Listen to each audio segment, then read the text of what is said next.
السلام عليكم ورحمة الله وبركاته. أنا معاكم مستر ياسر، ودي قناتكم قناة فيجن، وفيجن يعني رؤية، وإحنا هنا عندنا رؤية مختلفة إنكم لازم تفهموا اللي بتتعلموه. إن شاء الله معانا هتفهموا وتتعلموا، وإن شاء الله بإذن الله تكونوا من الأوائل بفضل الله تعالى. فيلا بينا نبدأ مع بعض. طلبة وطالبات الصف الأول الإعدادي، النهاردة إن شاء الله ومعانا درس ضرب مقدار جبري في مقدار جبري، وده درس مهم جدا بيجي منه سؤال دايما في الامتحان. فيلا نركز ونبدأ مع بعض، ويا رب كل التوفيق والنجاح ليكم. وأول حاجة النهاردة مع بعض هنفهمها ونتعلمها ضرب مقدارين جبريين كل منهما مكون من حدين. وعندنا أول صورة هناخدها، ماشي، إذا كان حدي المقدار الأول يختلفان عن حدي المقدار الثاني. يعني إيه الكلام ده؟ زي ما إحنا شايفين عندنا حد المقدار الأول عبارة عن إيه؟ س زائد ص. طب والمقدار الثاني أ ناقص ب. إذا الرموز هنا مختلفة، الحد ده مختلف عن الحد ده، يعني الحدين دول مختلفين عن الحدين دول.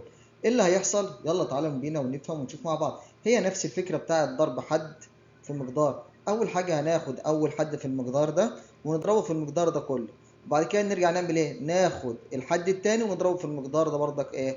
كله.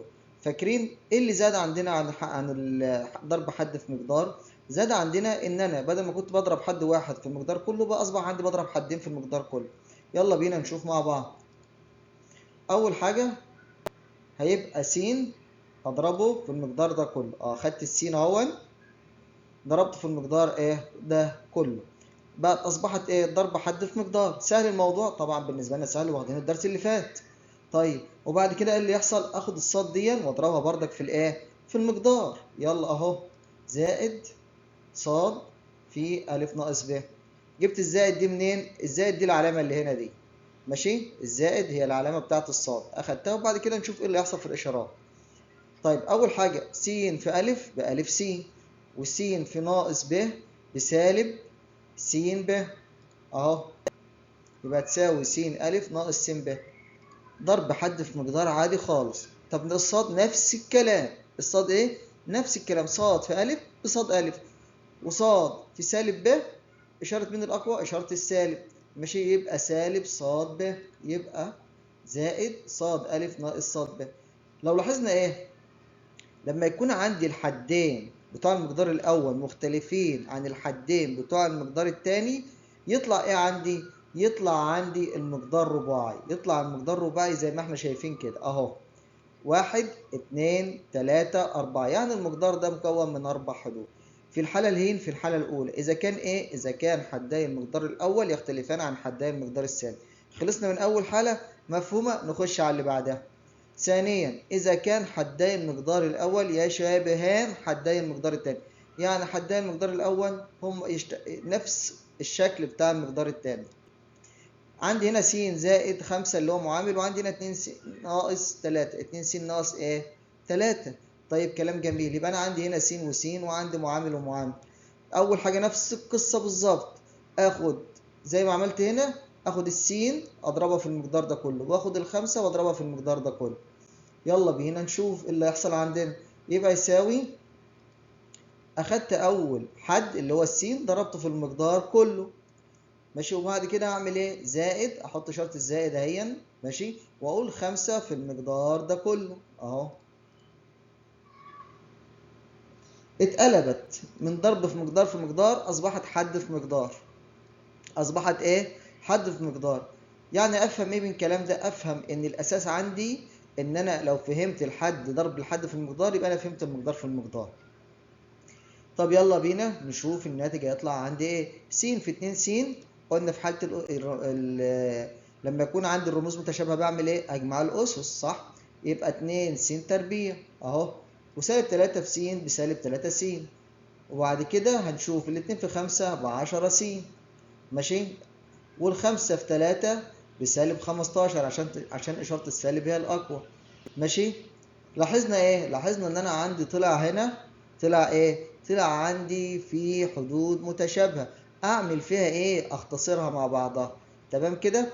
يعني معنى الكلام ده ايه؟ يعني انا عندي هنا سالب 3 س زائد 10 س تبقى كام س؟ تبقى 7 س. بموجب ولا بسالب؟ بموجب. ليه؟ علشان اشارة العدد الاكبر هي ايه؟ موجب.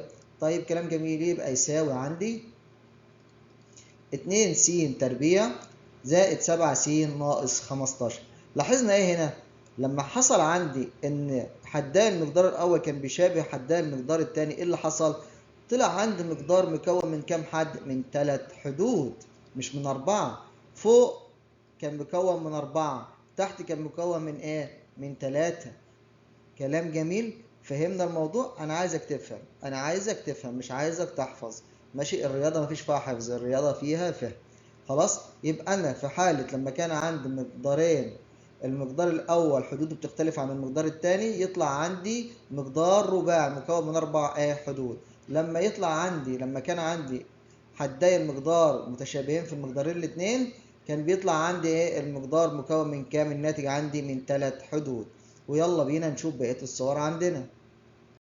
وعشان احنا وقتنا غالي في الامتحان وعايزين نحل بأسرع وقت، تعالوا بقى نطور من نفسنا ونتعلم الضرب بمجرد النظر. يعني ايه الكلام ده؟ يعني انا لو عندي المقدار ده مضروب في المقدار ده، انا عايز اضربه بمجرد النظر، اعمل ايه؟ هنتبع القاعدة اللي هقولها لكم دلوقتي. اول حاجة نعملها نقوم قايلين هنضرب ايه؟ هنضرب الاول في الاول. مش ده الاول في المقدار ده؟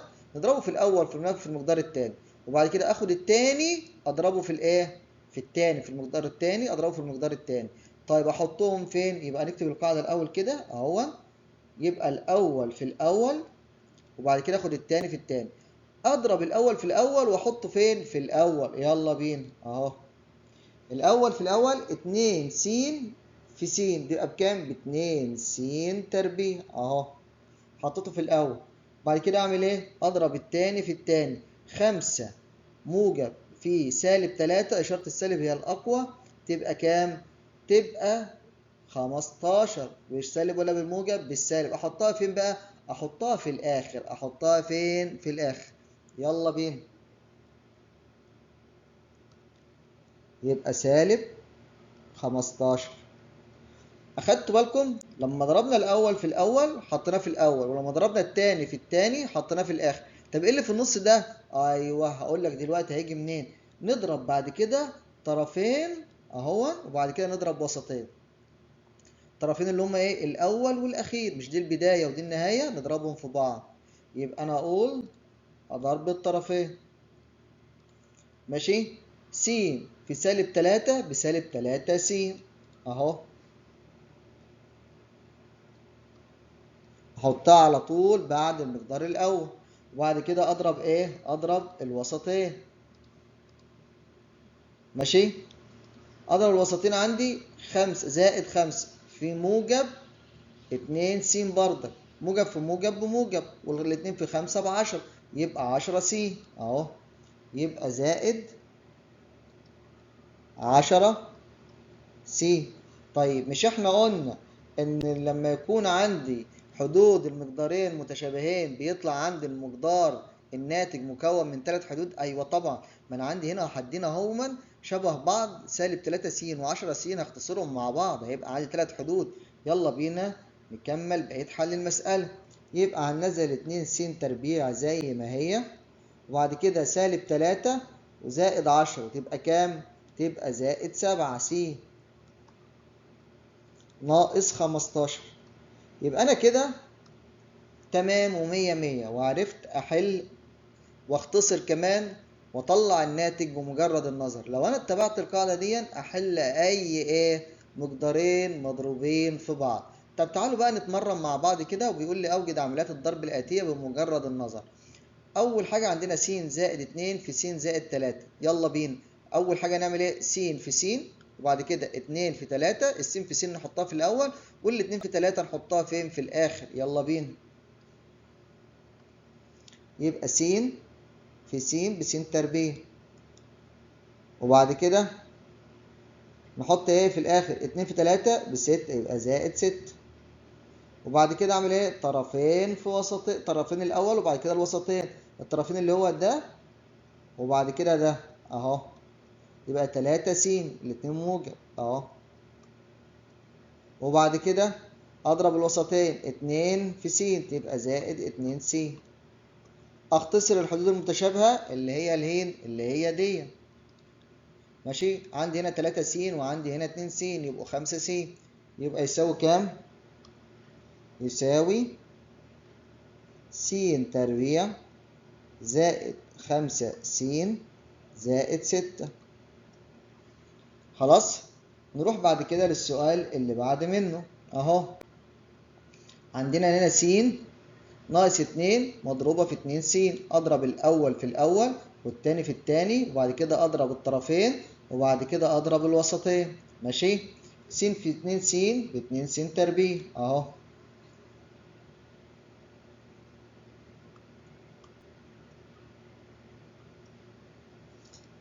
وبعد كده سالب 2 في سالب 5 بموجب 10. سالب في سالب بموجب، ادي موجب 10. وبعد كده اضرب الطرفين س في سالب 5 بكام؟ بسالب 5 س. وبعد كده سالب 2 الوسطين في 2 س بسالب 4 س. الناتج هيطلع عندي يساوي كام؟ اختصره، هيطلع عندي 2 س تربيع ناقص 9 س زائد 10. كلام جميل. نروح بعد كده للسؤال اللي بعد منه. عندنا 2 أ ناقص ب مضروبة في أ زائد 3 ب. نضرب بمجرد النظر الأول في الأول وبعد كده التاني في التاني وبعد كده الطرفين وبعد كده الوسطين.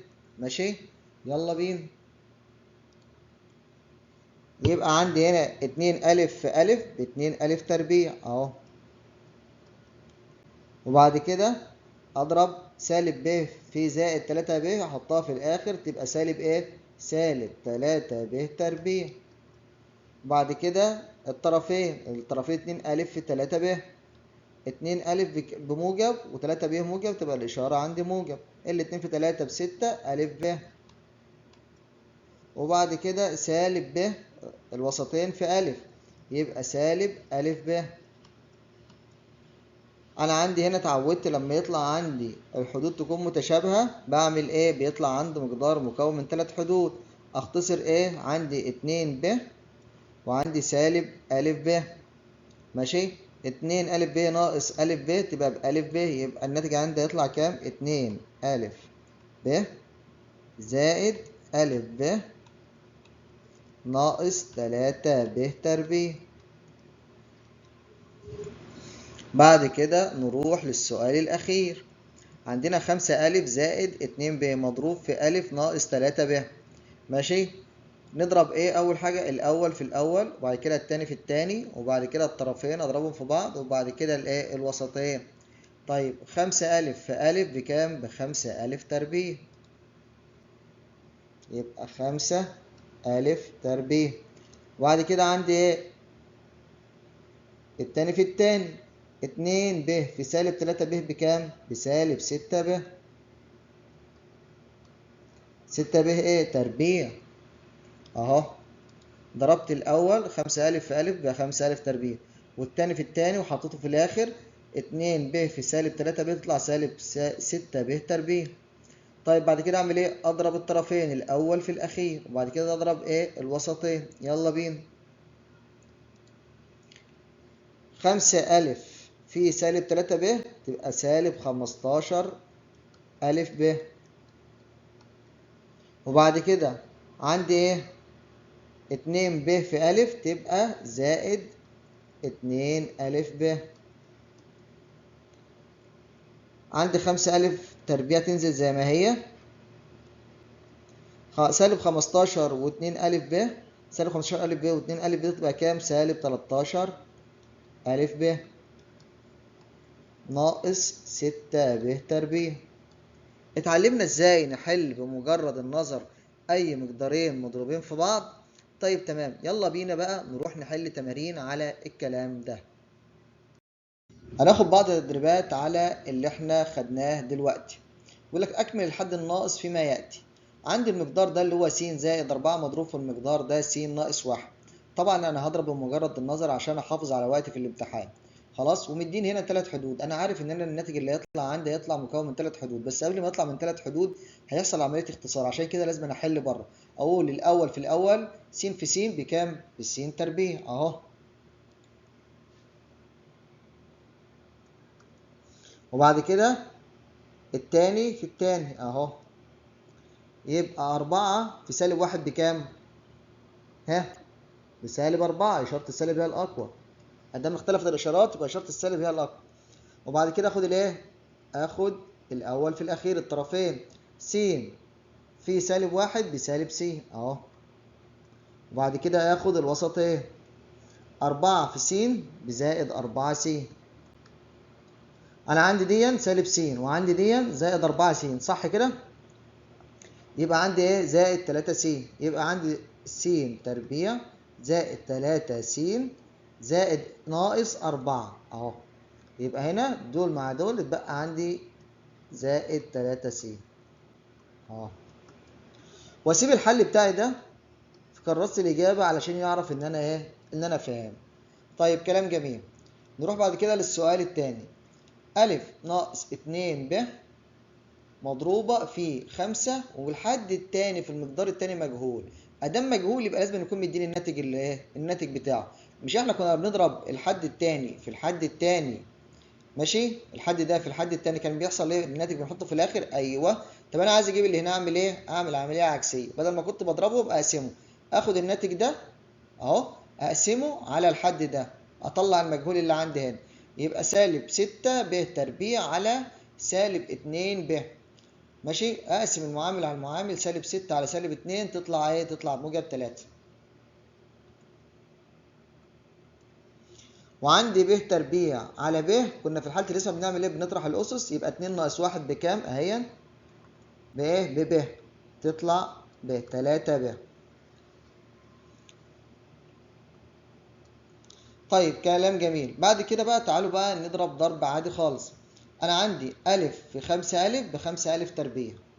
معلش انا همسح الكلام ده، ماشي، علشان يبقى عندنا مساحة للحل. يبقى انا عندي أ في 5 أ ب 5 أ تربيع. وبعد كده عندي هضرب 2 موجودة عندي اللي هي سالب 6 اهي. وبعد كده عندي هضرب الطرفين أ في 3 أ في 3 ب، يبقى ب 3 أ ب اهو زائد 3 أ ب. وبعد كده اضرب الوسطين، سالب 2 ب في 5 أ بكام؟ بسالب 10 أ ب. انا عندي هنا دول اخلصهم مع بعض، 3 أ ب وسالب 10 أ ب يطلعوا بكام هنا؟ يطلعوا بسالب 7 أ ب. يبقى احط هنا في الاول 5 أ تربيع، وبعد كده سالب 7 أ ب، وكده كده هو كاتب ال6 أ ب اهو. يبقى انا كده كملت اللي هو عايزه.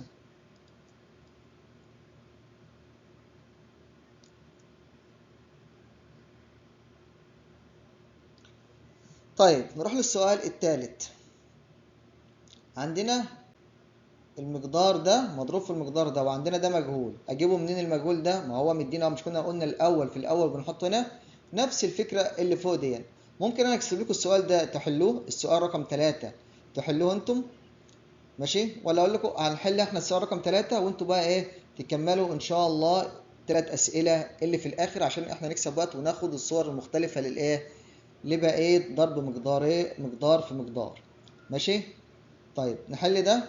يبقى عندي 4 س وعندي هنا 4 س تربيع. اخد ده 4 س تربيع اقسمه على 4 س، اطلع ايه؟ اطلع المجهول عندي اللي هنا ده. طيب 4 على 4 فالواحد خلاص ما بيتكتبش، وس تربيع على س بس. يبقى اذا الناتج هنا كام؟ اللي ناقص عندي هنا لحد هنا ايه؟ س. طيب بعد كده اضرب ضرب مقدارين عادي خالص. 4 س في س انا خلاص طلعته ب 4 س تربيع اهو. يبقى 4 س تربيع. وبعد كده اخد التاني في التاني، 1 في 3 احط هنا بزائد 3. وبعد كده اخد الطرفين 4 س في 3 بكام؟ ب 12 س زائد 12 س. وبعد كده اخد الوسطين 1 في س بس زائد س. يبقى يطلع عندي الناتج كام؟ ده 12 س وس يبقوا كام؟ 13 س. يبقى 4 س تربيع مكتوبة، وبعد كده 13 س، وبعد كده الناتج في الآخر 3. وامسح الكلام ده اهو. ممكن بقى اسيب لكم انا 3 مسائل دولت انتم حلوهم، ماشي؟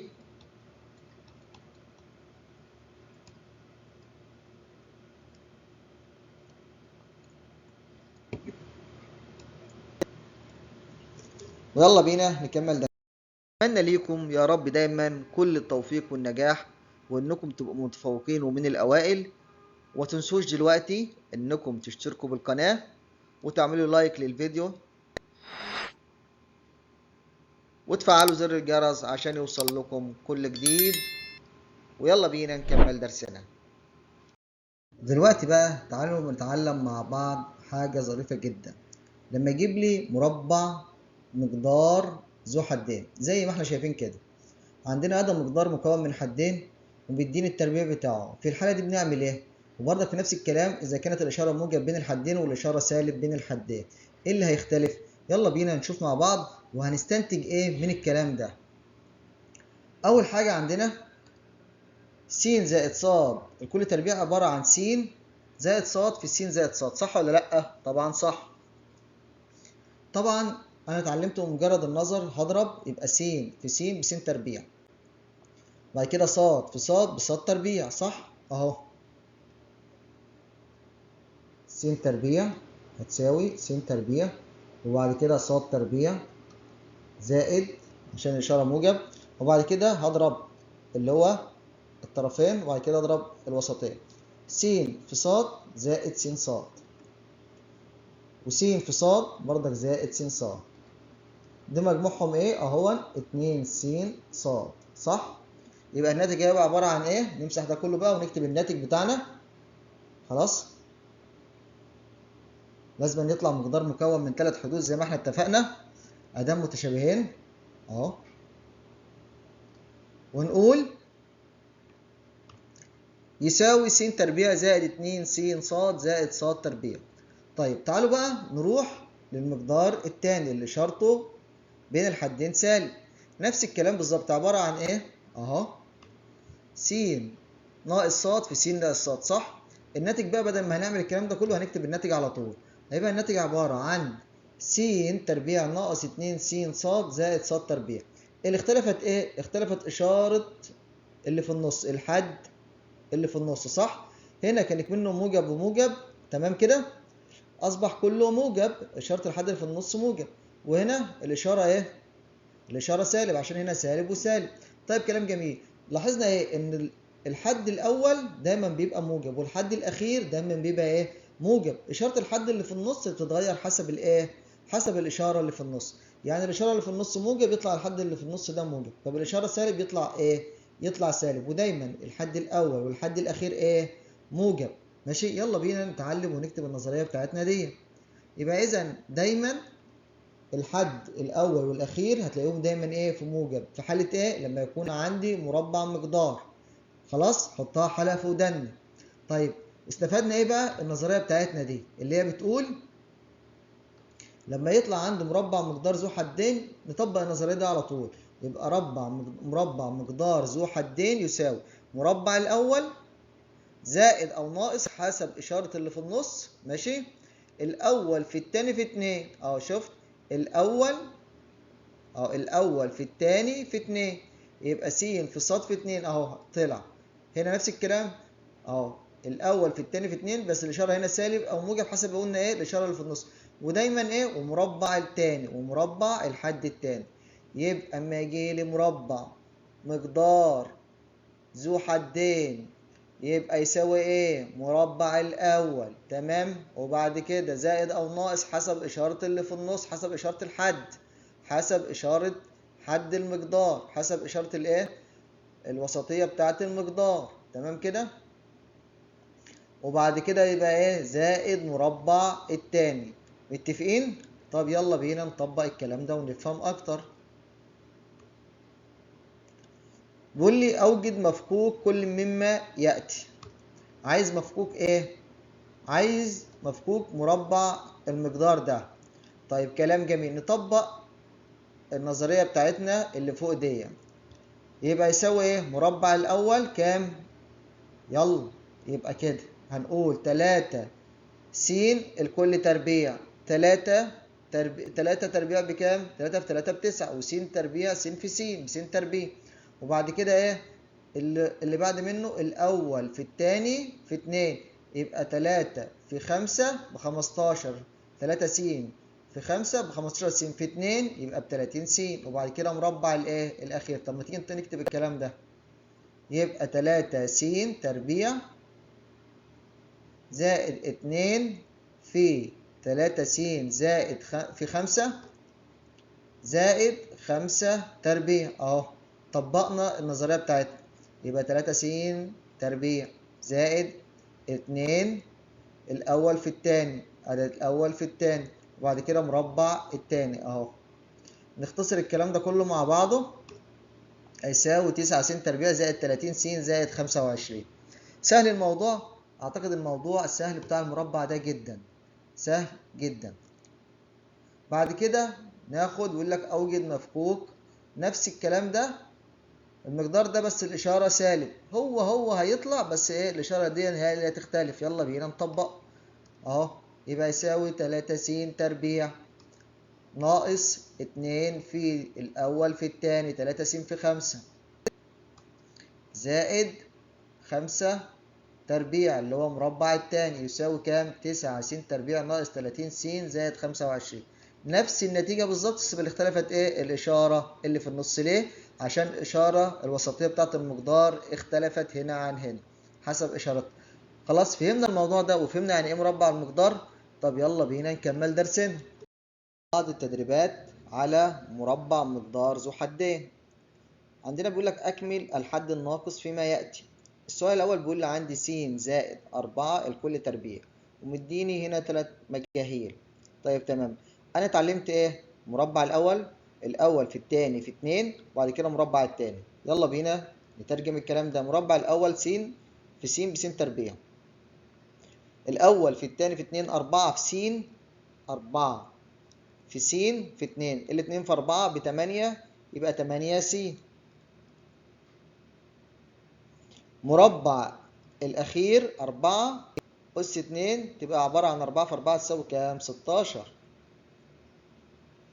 نروح للسؤال اللي بعد كده. عندي س ناقص الحد التاني في المقدار مجهول. أدام الحد التاني مجهول يبقى لازم مديني الناتج.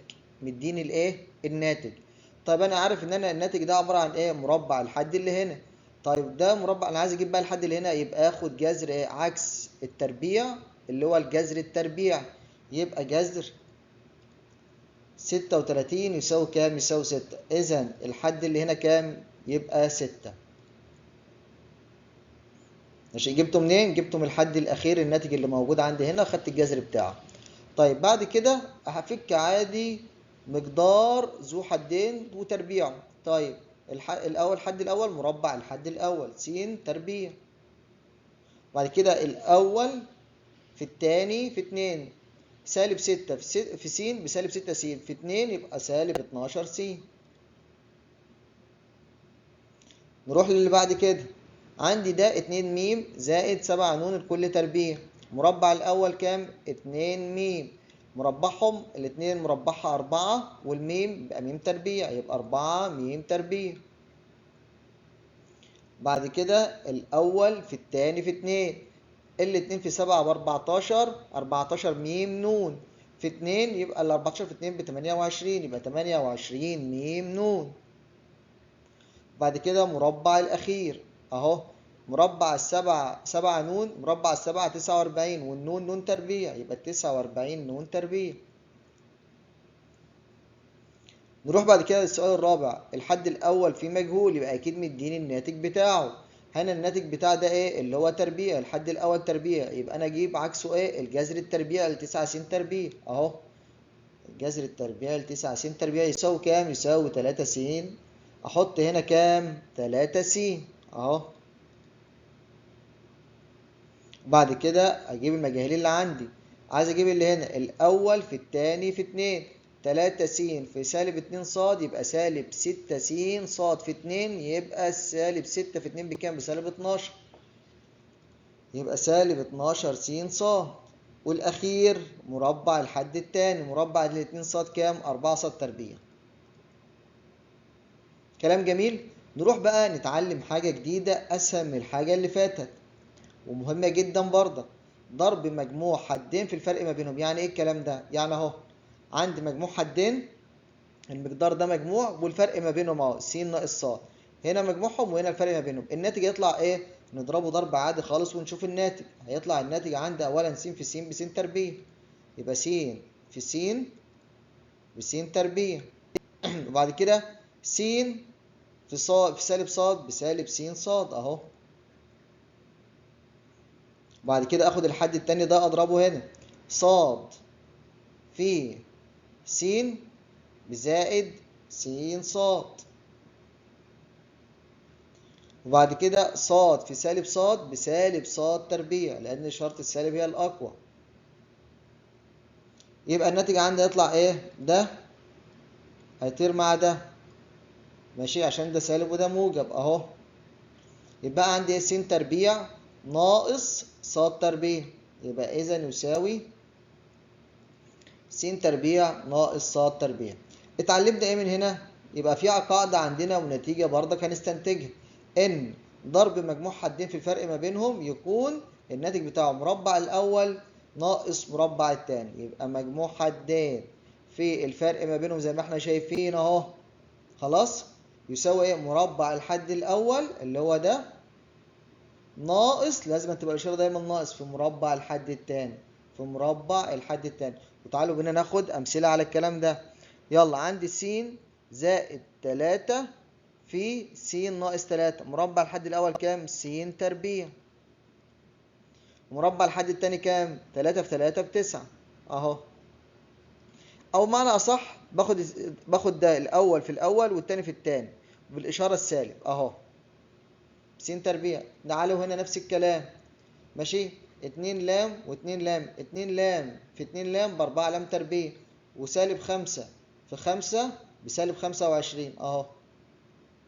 كلام جميل مفيش اسهل من كده. خلاص يلا بينا نكمل درسنا. ناخد بعض التدريبات على ضرب مجموع حدين في الفرق ما بينهم. اول سؤال عندنا بيقول س زائد 4 في س ناقص 4. اتعلمنا ايه؟ مربع الاول ناقص مربع الثاني. مربع الاول كام؟ س تربيع. مربع الثاني كام؟ ناقص مربع الثاني كام؟ من 4 مربعها 16 يبقى س تربيع ناقص 16. مفيش اسهل من كده. بعد كده السؤال الثاني بيقول لنا نفس اللعبه اللي بنلعبها مع بعض ماشي. عندي 5 س وعندي المقدار ده الحد الثاني هنا ده مجهول وهنا كمان اكيد مجهول لان لو هنا معلوم يبقى اللي هنا معلوم. طيب هو مديني كده الحد الاول في كل مقدار ومديني الناتج. لازم يديني الناتج طبعا بتاع اللي هو ايه؟ مربع الحد الثاني. طيب كلام جميل. اجيب ده الاول 5 س في 5 س بكام؟ ب 25 س تربيع مربع الحد الاول. طب انا عايز اجيب ده بقى اجيبه منين؟ اقول عكس التربيع الجذري. باخد الجذر التربيع ال 64 ص اهو. جذر التربيع ال 64 ص يساوي كام؟ 8 ص. يبقى انا اكتب هنا كام؟ 8 ص وهنا كام؟ 8 ص يبقى 8 ص 8 ص. طيب السؤال اللي بعد كده بيقول لي عندي هنا ايه ده؟ ده مجموع الحدين في الفرق ما بينهم الاثنين مجهولين بس اكيد مديني الناتج اقدر اجيب منه يبقى عكس العمليه. الجذر التربيع ل 49 كام؟ 7. يبقى هنا 7 وهنا 7 اهو. والجذر التربيع ل ص تربيع بكام؟ بصاد. يبقى هنا صاد وهنا صاد اهو. ايه رايكم في الموضوع؟ اعتقد الموضوع لذيذ جدا وبقى الموضوع سهل بالنسبه لنا ونقدر نحل اي صوره من صور ضرب مقدار في مقدار. صح؟ فاضل لنا ايه؟ اخر حاجه بس. لما يبقى عندنا ضرب مقدار جبري ومكون من حدين في اخر مكون من اكثر من حدين ممكن يكون 3 ممكن يكون 4. هي نفس الفكره. انا باخد الحد الاول واضربه في المقدار كله واخد الحد الثاني واضربه في المقدار كله. تعالوا نشوف الكلام ده. يبقى يساوي س في المقدار ده كله. انا خدت الحد الاولاني اهو ضربته في المقدار ده كله ماشي، وبعد كده اخد الايه السالب 3 اضربه فين في المقدار ده كله اهو، يبقى ناقص 3 مضروبه في المقدار ده كله. وبعد كده اعمل ايه؟ اضرب ضرب حد جبري في مقدار جبري عادي خالص. س في س تربيع بس تكعيب، وس في 4 س ب4 س تربيع، وس في سالب 7 بسالب 7 س. يلا بينا نكتب الكلام ده. ونفس الكلام بردك سالب 3. خلاص، يطلع الناتج عندنا س تكعيب زائد 4 س تربيع ناقص 7 سالب 3 س تربيع ناقص 12 س اهو زائد 21. طيب اشوف الحدود المتشابهه واخلصها مع بعض. انا عندي الحد المتشابه 4 س تربيع وسالب 3 س تربيع اللي هم متلونين بنفس اللون ماشي. اخد الشوط الاكبر يتبقى منهم كام؟ 4 ناقص 3 يبقى عندي س تربيع، وهنا عندي سالب 7 وسالب 12 يبقى كام؟ سالب 19 س. وننزل الباقي زي ما هو يبقى يساوي كام؟ س تكعيب زائد س تربيع ناقص 19 س زائد 21. اختصرت وطلع الناتج عندي بالصورة اللي احنا شايفينها كده. يبقى احنا الحمد لله خدنا جميع الصور اللي ممكن تجينا في المقدار، ضرب مقدار جبري في مقدار جبري. انا عايز دلوقتي منكم لو انتم في حاجه ما فهمتهاش يا ريت تكتبوا لي الحاجه اللي انتم ما فهمتوهاش، ولو ليكم اي ملحوظه او اي حاجه عايزين نضيفها في الدرس كنظام شرح او كده يا ريت استفاد من ارائكم ومن افكاركم واكون شاكر ليكم. واخر حاجه احب اقولها لكم، شكرا ليكم. انا بشكر كل واحد دعمنا بانه ان كان عمل لايك للفيديو او اشترك بالقناة، وده شيء متوقع منكم وده شيء ايجابي، واتمنى يا رب ان احنا نكون عند حسن ظنكم.